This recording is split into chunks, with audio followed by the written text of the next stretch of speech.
आप देख रहे हैं यंग बाइट्स। मैं हूं आपके साथ पूजा ठाकुर। इस समय मैं मौजूद हूं एग्जीबिशन ग्राउंड में और आपको बता दूं काफ़ी समय से जो है 10+2 कॉन्ट्रैक्चुअल लेक्चरार है जो अपने धरने प्रदर्शन पे बैठे, अपनी रेगुलराइजेशन की मांग के लिए ये यहाँ पे लगातार धरना प्रदर्शन पे बैठे और आज इन्हें 1074 डेज हो चुके हैं। क्या कुछ इनको उम्मीदें हैं, क्या कुछ इन्हें आश्वासन दिया गया है, इन्हीं से जानते हैं। One demand, one solution. 10+2 contractual lectures को 10+2 contractual lectures को 10+2 contractual lectures को 10+2 contractual lectures को। आपका नाम? मेरा नाम रजनी जमोल है। रजनी जी, मुझे बताइए कि क्या कहना चाहेंगे। आज आपको 1074 डेज हो चुके हैं। कई सर्दी आपने बिता दी यहाँ पे, कई गर्मियाँ यहाँ पे बिता दी आपने। क्या उम्मीद है आपको अभी तक?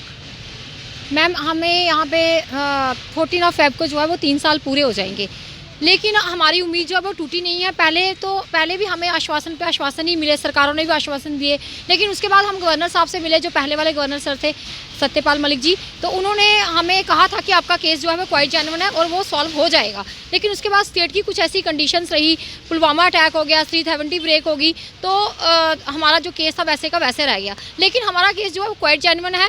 डिप्कॉम साहब ने भी इसको क्वाइट जेन्युइन ठहराया। हमारे जो भी डॉक्यूमेंट है हमने सारे उनको प्रोवाइड किए हुए हैं, एडमिनिस्ट्रेटर्स को प्रोवाइड किए हुए हैं और क्वाइट जेन्युइन डॉक्यूमेंट है। कोई ऐसी बात नहीं है जो हम ऐसे ही बैठ गए हैं यहाँ पे। हम जो है वो अपना हक लेके जाएंगे। इन्होंने एक कमेटी फ्रेम की थी अभी हाल ही में, जिसकी रिपोर्ट जो है वो 10 को सबमिट होनी थी, तो आई थिंक वो रिपोर्ट जो है वो सबमिट हो चुकी होगी। तो इसलिए हम आपके चैनल के माध्यम से ये बताना चाहते हैं कि 3 साल जो होते हैं वो सफिशिएंट होते हैं। तो हमारा जो भी डिसीजन इन्होंने लिया है, मैं अपने लेफ्टिनेंट गवर्नर साहब से रिक्वेस्ट करना चाहूँगी कि सर जो है 26 जन आ रही है, रिपब्लिक डे का फंक्शन आ रहा है, जो हमने ऑलरेडी यहाँ पे 2 फंक्शन उसके यहाँ पे मना दिए। हम भी चाहते हैं कि रिपब्लिक डे जो है सेलिब्रेट हम अपने घरों में करें, तो उससे पहले आप हमारा जो भी आपने डिसीजन लिया है वो हमें दे दीजिए, क्योंकि हमने अपना प्रीशियस टाइम जो है वो डिपार्टमेंट को दिया है। जब से आप प्रदर्शन कर रहे हैं, धरना प्रदर्शन पे अपनी मांगों को लेकर, रेगुलराइजेशन की मांग को लेकर, लगभग आपको 3 साल होने वाले हैं। तब से आपको कहा जा रहा है कि आपका केस जो है वो जेन्युइन है, आपकी मांगे पूरी हो जाएंगी।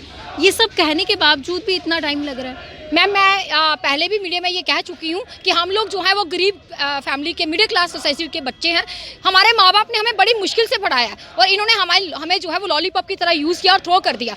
क्योंकि इनका अपना कोई एडमिनिस्ट्रेटर का बच्चा या किसी लीडर का बच्चा हमारे यहाँ पे एसोसिएशन में होता तो आई थिंक ये आधे घंटे में फैसला हो सकता है। क्योंकि ऑलरेडी एमएलएज ने अपनी सैलरी बढ़ाने के लिए, जब 2-2 लाख उनकी सैलरी हुई थी, वो वन टाइम एक ही रात में फैसला हो गया।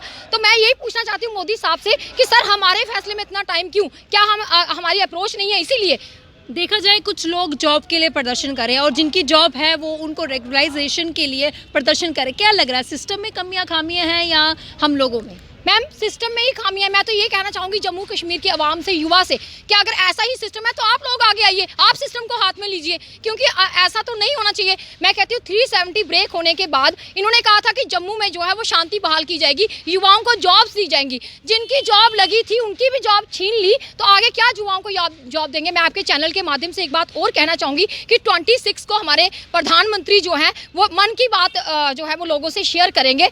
तो मैं माननीय प्रधानमंत्री जी से ये पूछना चाहती हूँ कि आपने जम्मू कश्मीर में इतना बड़ा फैसला लिया, 370 ब्रेक की, उसके बाद हम लोग जो है पढ़ी लिखी बेटियां आपके बेटे जो है वो सड़कों पे उतरे हुए हैं। हमारा ये हाल है, हमारे मन की बात आप कब सुनेंगे? मैं तो कहती हूँ कि ये कलयुग है, 3 साल बहुत होते हैं सर, क्यों हमारी लाइफ को आप ऐसे स्पॉइल कर रहे हैं? मैं कह रही हूँ कि हमारा फैसला जो है वो जल्दी से जल्दी दे दीजिए। अदरवाइज हम लोग जो है 26 के बाद जो है वो दिल्ली को मार्च करेंगे, हम अपना हक लेके जाएंगे। जिस देश में लड़कियों को पूजा जाता है, उनको माना जाता है, आज वही बेटियां जो है सड़कों पे आ गई अपनी मांगों को लेकर। कुछ और भी है, उनसे बातचीत करते हैं और जानते हैं। जी, आपका नाम? मैं पंकज शर्मा। पंकज जी, मुझे बताइए आपका क्या कहना है सब पर? देखिए, 14 फरवरी 2017 को हमारी एजिटेशन यहाँ पे स्टार्ट हुई थी जेन्युइन डिमांड को लेके, क्योंकि हमारा केस जो है बिल्कुल जेन्युइन है। जहाँ जहाँ भी हमने रिप्रेजेंट किया है उन्होंने हमारे केस को जो है जेन्युइन ठहराया। मजबूरन हमें यहाँ पे बैठना पड़ा था, क्योंकि गवर्नमेंट द्वारा ही ऑर्डर्स इशू किए थे टाइम टू टाइम। 2003 में एक पॉलिसी फ्रेम की गई थी गवर्नमेंट के द्वारा, जिसमें 3 साल के लिए एकेडमिक अरेंजमेंट बेसिस पे लेक्चर्स को अपॉइंट किया था। फॉर फ्लंग एरियाज़ में जो स्कूल बंद पड़े हुए थे उन स्कूल्स में अपॉइंट किया गया था। उसमें 3 साल के बाद रेगुलेशन का प्रोविज़न रखा गया था, बट वो जो पॉलिसी फ्रेम की थी वो सिर्फ फाइल में ही रही, ऑन ग्राउंड उसको इम्प्लीमेंट नहीं किया गया। उसके बाद एकेडमिक अरेंजमेंट बेसिस पे जितने लेक्चर्स थे उनको कन्वर्ट कर दिया गया कॉन्ट्रैक्चुअल बेसिस पे। 2003 में ही एक ऑर्डर निकाला उन्होंने, उस ऑर्डर को मॉडिफाई करके 1584 उसके अकॉर्डिंग जो है सारे एकेडमिक अरेंजमेंट लेक्चर्स जो है कॉन्ट्रैक्चुअल में कन्वर्ट हो गए। उसके बाद 2009 में कॉन्ट्रेक्चुअल अपॉइंटमेंट्स को कंटिन्यूटी दी गई। उसके बाद फिर 2010 में एक एक्ट पास किया गया, civil services special provision act 2010, जिसके तहत जो है सभी लेक्चरर्स को, सभी डिपार्टमेंट्स में जितने भी एम्प्लॉयज़ थे कॉन्ट्रेक्चुअल, एडहॉक एंड कंसोलिडेटेड, उनको 7 ईयर्स की सर्विसेज के बाद रेगुलाइज करने का प्रोविज़न था। लेकिन सभी डिपार्टमेंट में वो इम्प्लीमेंट हो गए, एजुकेशन डिपार्टमेंट को फिर उसमें छोड़ दिया।